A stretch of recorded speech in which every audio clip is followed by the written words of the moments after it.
Shalom Bapak Ibu dan Saudara yang saya kasihi.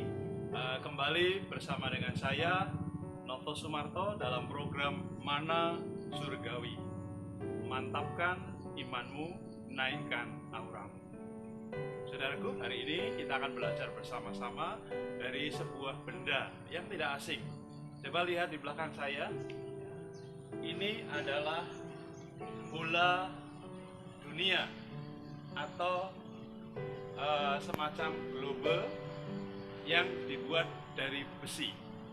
Bola ini disusun untuk bisa dipanjat, sehingga dalam dunia pendidikan dikenal dengan panjat bola dunia atau panjat globe. Nah, apa yang menarik dari hal ini? Dari mana ini dibuat? Rupanya ini adalah cara menggambarkan para pendidik, para guru kepada anak-anak bahwa bumi itu bulat. Garis-garis ini sebenarnya diambil dari garis bujur dan garis melintang yang kita sering di globe. Dan dengan seperti ini rupanya ada dua fungsi. Para guru bisa mengajar bagaimana titik ordinat, misalnya Indonesia ada di sini, ada di sana, dan ada di mana-mana. Tetapi pada bagian permainan ini merupakan alat untuk memanjat anak-anak. Dari sini naik, mereka akan sampai di sana dan memasukkan tubuhnya ke sana. Luar biasa kan? Sederhana tetapi menjadi pelajaran yang baik. Nah, pagi hari ini kalau saya dan saudara belajar dari sana, dari simbol panjat bola dunia, apa yang ada di sana? Yang pertama ini adalah simbol gambaran bola dunia. Sudah tidak asing bagi kita bahwa bumi kita itu bulat, ya, elips. Dan para ahli mengatakan bahwa bumi kita semakin tua, ya, mungkin orang berkata semakin maju, tapi faktanya bumi makin rusak. Ada lapisan di sana namanya lapisan ozon, dan itu sudah bolong-bolong. Tapi yang menarik, kita berkata kita semakin maju, semakin ini. Tapi Tuhan berkata, bumi ada di tangannya. Hari ini bumi kita ada di titik terjauh dari matahari.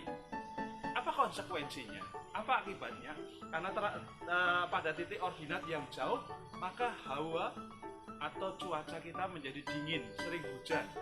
Dan itu membuat kita tidak enak bergerak. Dan yang lebih parah lagi, kalau suasana lembab itu banyak virus berkembang dengan luar biasa.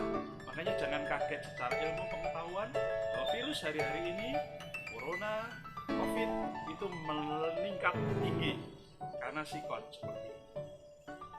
Bagi dunia pendidikan, ini adalah simbol untuk panjat bola dunia. Itu meningkatkan daya tahan tubuh anak-anak. Orang yang kesini itu harus kuat. Kalau dia tidak kuat, dia tidak akan sampai di atas. Paling hanya 1, 2, dan selesai. Meningkatkan endurance buat kita sekalian. Kemudian yang kedua adalah meningkatkan kewaspadaan buat anak-anak. Kalau mereka keliru menginjakkan kaki ini, terpleset, ya, dia akan terbentur dengan besi ini. Cukup berbahaya. Karena itu bagi anak-anak yang masih belum bisa memanjat, itu dikatakan hati-hati, waspada. Kemudian berikutnya di sana dikatakan keseimbangan. Belajar dari panjat bola dunia ini perlu seimbang. Kalau anak-anak tidak seimbang, dia akan gampang terpelosot, jatuh, dan membahayakan diri dan orang lain. Kemudian anak-anak juga akan belajar fokus pada sasaran, yaitu bisa masuk dari tempat ini dan bisa ada di bawah sana. Itulah simbol bola dunia.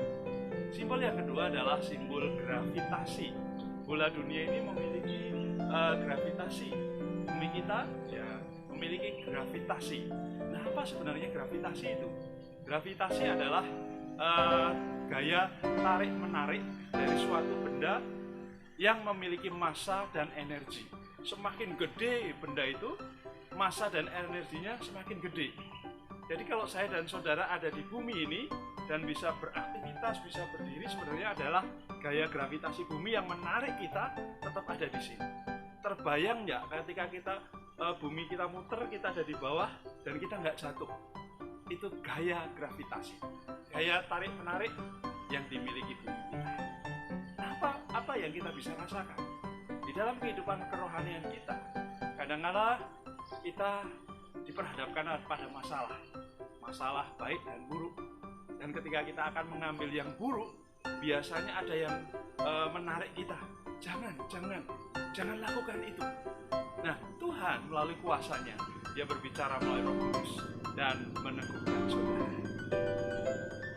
Simbol yang ketiga adalah simbol konsentrasi atau fokus. Kalau seorang anak dia pengen ada di dalam sana, di dalam bulatan ini, dan menikmati tempat duduk yang enak di sana, dia harus fokus. Dia harus mengarahkan semua pandangannya dan melupakan yang di belakang. Kalau tidak, ya dia akan didahului anak lain, atau mungkin tidak sampai karena tidak kuat, atau terpelanting atau jatuh. Rasul Paulus di dalam Filipi pasal 3 ayat yang ke-13 dia mengatakan begini, aku melupakan apa yang di belakangku dan kuanggap sampah. Hari ini aku akan berlari-lari mengarahkan pandanganku kepada Tuhan dan melupakan apa yang di belakangku untuk mendapatkan mahkota kehidupan. Saudara, firman Tuhan hari ini terangkat dari Ibrani 10 ayat yang ke-31 yang berbunyi seperti ini. Ngeri benar kalau jatuh ke dalam tangan Allah yang hidup. Ngeri benar kalau jatuh ke dalam tangan Allah yang hidup. Apa maknanya? Kalau saudara sudah percaya kepada Tuhan, jangan murtad. Kalau sudah percaya kepada Tuhan, jangan pernah meninggalkan Tuhan. Berbagai macam alasan.